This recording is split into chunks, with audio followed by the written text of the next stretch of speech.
સીતારામ, સદવિદા, જય મા અમર, જય શ્રી કૃષ્ણ। ચાલો આજે જન્માષ્ટમીના દિવસે ફરીથી ફરવા માટે આવી ગયા છીએ ઉમિયા ધામ સિત્સર। કેમ કે વરસાદનું પણ જોર વધારે છે એટલે બહારે ક્યાંય જવા એવું હતું નહીં, એટલે ઉમિયા ધામ સિત્સર ગ્રુપ આવી ગયું ફરવા।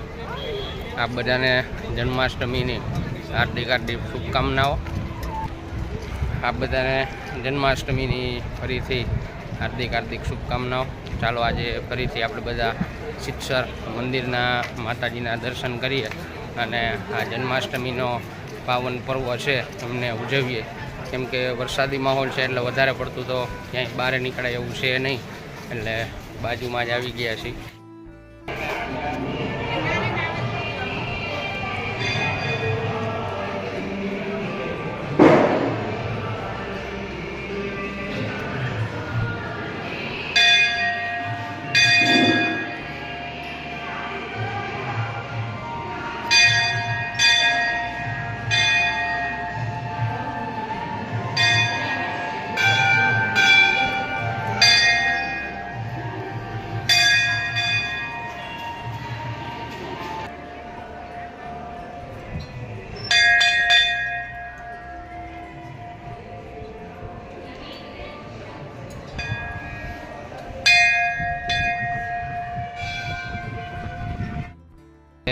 આખું સિત્સર મંદિરનું ડેકોરેશન જો કે આપ બધાએ તો આગળના વિડીયોમાં જોયું જ છે।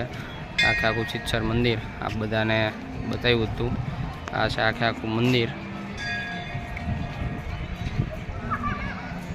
આજે જન્માષ્ટમીની ફરીથી આપ બધાને હાર્દિક શુભકામનાઓ। કેમ કે વરસાદી માહોલના હિસાબે આજે ક્યાંય જવાનું નથી, એટલે અંતમાં બપોર પછી એવું નક્કી કર્યું કે ભાઈ ચાલો આપ બધા ગ્રુપના બધા છોકરાઓ મળી અને સિત્સર ઉમિયાધામ મંદિરના આંગણે જઈએ અને થોડો ઘણો આનંદ ઉઠાવીએ એમ। જોકે ગામની અંદર આનંદ જ હોય। કાલે સાંજેનો વરસાદ ત્યાં ચાલુ હતો, છેટ અત્યાર સુધી વરસાદ હજી જોકે ચાલુ જ છે।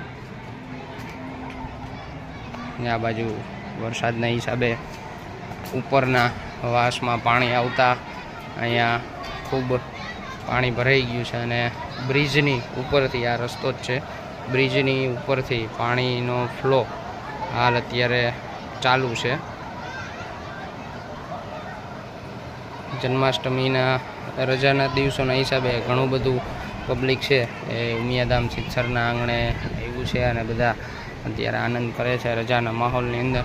આની અંદર ગયા વખતે જેમ કીધું એમ આમાં બોટિંગ કરાવતા હોય છે બધા બાળકોને, અને જેને જેને બોટિંગમાં જવું હોય એ બધાને અહીંયા બોટિંગ કરાવતા હોય છે। પણ ઉપરવાસ પાણીના હિસાબે અત્યારે બોટિંગ હાલ બંધ રાખ્યું છે।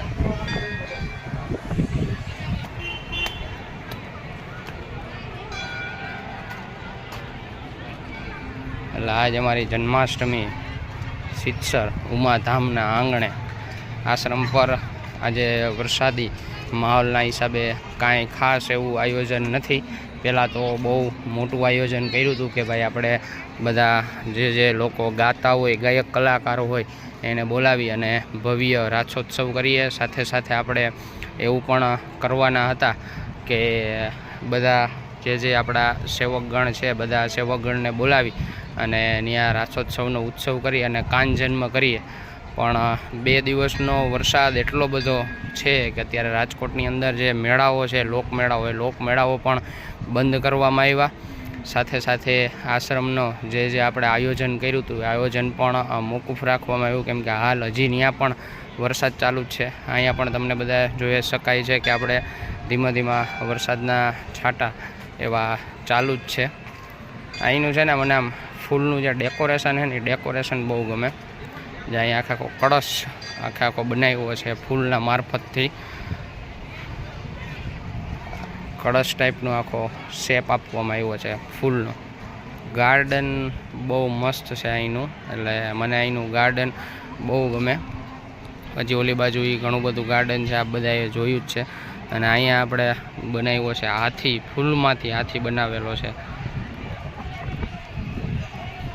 એટલે અહીંનું કટિંગ અને અહીંનો સ્ટાફ પણ એટલો બધો સક્રિય છે કે ફૂલ છોડ અને બગીચાની અંદર ખૂબ જ ધ્યાન આપે છે અને એમને નવા અવનવા શેપ આપતા હોય. આ કળશ બહુ સારી રીતે બનાવ્યું છે. જો કે અંદર પહેલાં તો મને એવું લાગે છે કે જે આમાં લોખંડ દેખાય છે એટલે લોખંડથી આખો શેપ આપેલો છે અને ત્યારબાદ એમાં ઝાડનું કટિંગ કરવામાં આવ્યું. એવી જ રીતે હાથીમાં પણ આઈ થિંક એવું કરેલું હશે કે ફૂલનું આખું કટિંગ કરી અને ત્યારબાદ એને શેપ આપ્યો. એટલે આ બધા પણ એક વખત ચોક્કસથી ઉમાધામ સિત્સરની મુલાકાત લેજો. બહુ મસ્ત મજાનું અને રમણીય સ્થળ છે કે જ્યાં આપણે બધા ફેમિલી સહિત આવી માતાજીના દર્શન કરી અને એનો એકદમ આનંદ ઉઠાવી શકીએ.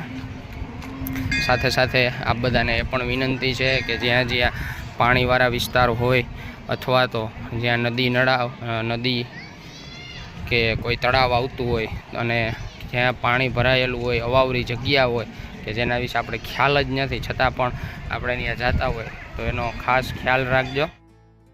તો આપણી સિત્સર ટૂરને હવે આપણે અહીંયા જ વિરામ આપીએ અને ફરીથી પ્રયાણ કરીએ ઘર તરફ. કેમ કે ઘરે જઈએ અને આપ બધાને તો હજી ખબર જ છે કે ઘરે જઈએ અને બધું ઘરનું કામ હજી પતાવવાનું બાકી છે.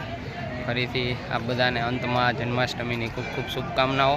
આપ બધા સલામત રહો એવી માને પ્રાર્થના. કેમ કે અત્યારે વરસાદી વાતાવરણ પણ ખૂબ વધારે છે, તો આપ બધા સાવધાન રહેજો, સતર્ક રહેજો અને મારી ચેનલ અને આપણી જલ્પા પટેલ લાઈફ વ્લોગ અને જલ્પા પટેલ સાથી સેવા ગ્રુપની ચેનલને લાઇક, શેર અને સબસ્ક્રાઈબ કરતા રહેજો. ચાલો બધાને સીતારામ, સદદેવીદાસ, જય મા અમર, જય શ્રી કૃષ્ણ.